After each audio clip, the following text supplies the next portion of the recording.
6S Plus versus S9 Plus speed test coming up right now. Let's go.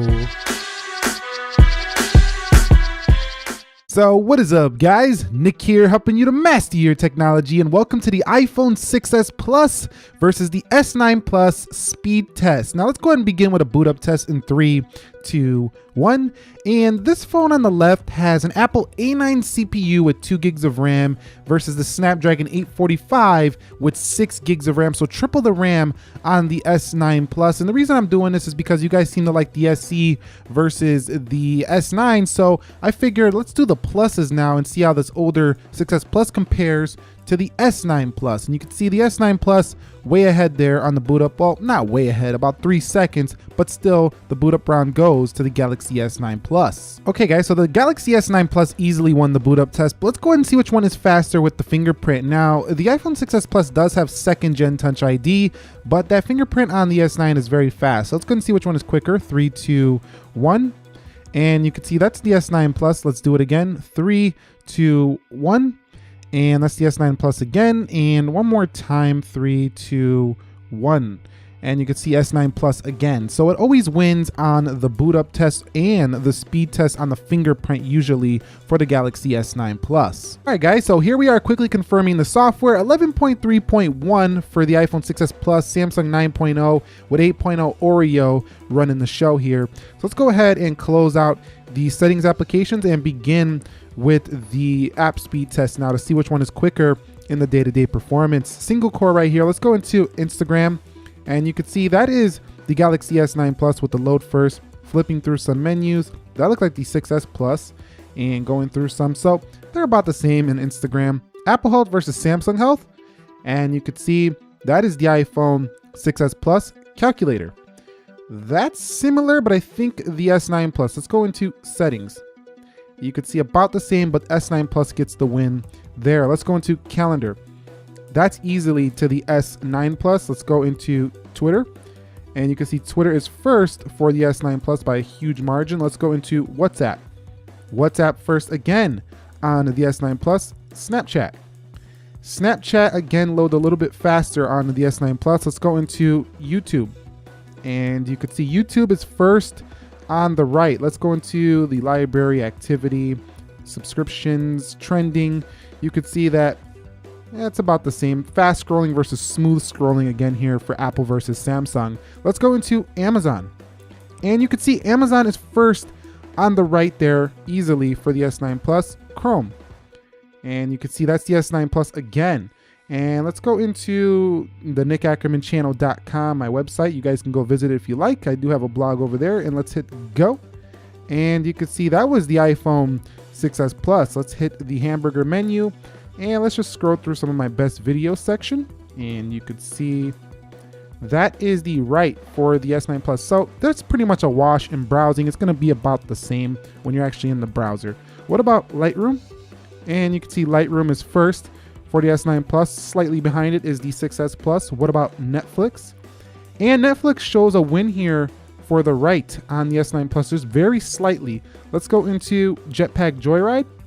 And let's see which one can come through on the game here. And here goes the S9 Plus with the win. But can the iPhone 6s Plus come back in something like Dead Trigger 2, which is a little more graphically intensive?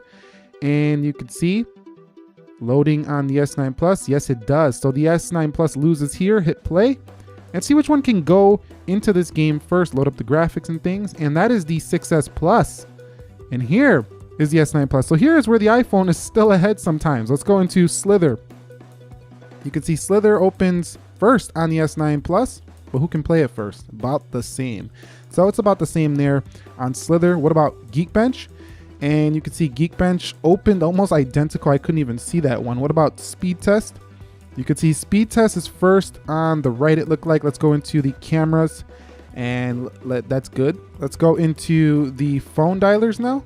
And you can see that was the S9 Plus. So pretty close overall. Not too bad for a 2-year-old phone on a 6s Plus, but I do think the S9 Plus has faster animations, throw it in 0.5x, and it's a wash. The S9 Plus, I think, was faster here on the first round. All right, so we're quickly just gonna go backwards through them. We're just looking for the RAM management to see if anything reopens on either, and nothing there. Let's go into camera.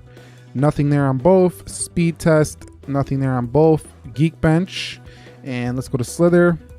And looks like we had a little ad there for the iPhone, but both of them held them just fine. Dead Trigger. You can see the S9 Plus a little bit snappier there. What about Jetpack Joyride? And the iPhone 6s Plus a little snappier there. What about Netflix? And you could see that's the right. Lightroom. Let's go into Chrome. About the same. Amazon. That was the iPhone 6s Plus. YouTube. That's the S9 Plus. Snapchat. And we're having a reload there. That's where this 2 gigs of RAM. Ooh, another one. That's where this 2 gigs of RAM is really starting to show its age. You see Twitter had to reload again. And settings, I don't expect these Apple apps to have to reload.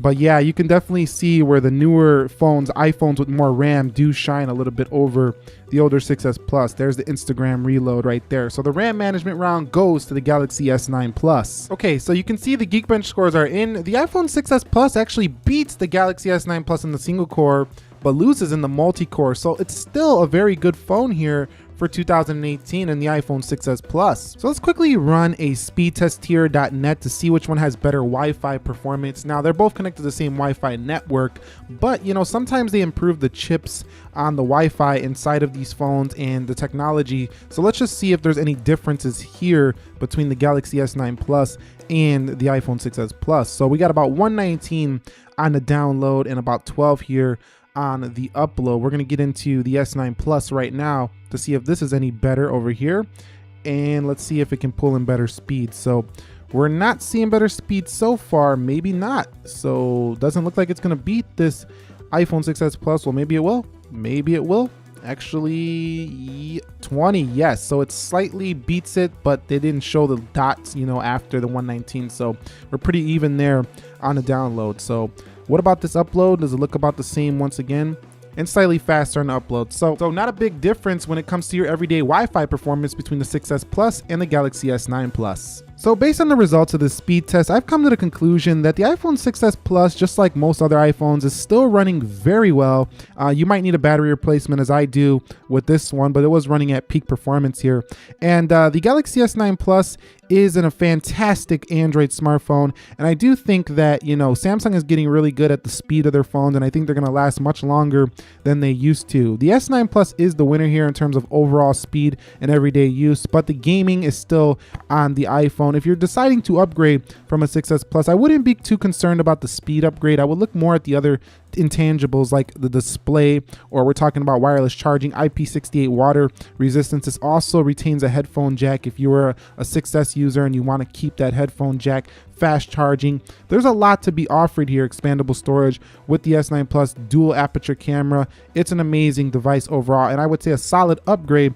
But if you're going for just speed, not too much. It's only slightly faster than a 6s Plus, even though it has, you know, the more RAM. It does do better there, but in the single core stuff, you're not really going to notice too much on a day-to-day. That's just how fast phones have been for quite some time now. If you guys found this video helpful, enjoyable, entertaining, informing, do me a favor, click that like button for me. And if you're new here, consider subscribing for more. Nick here helping you to master your technology.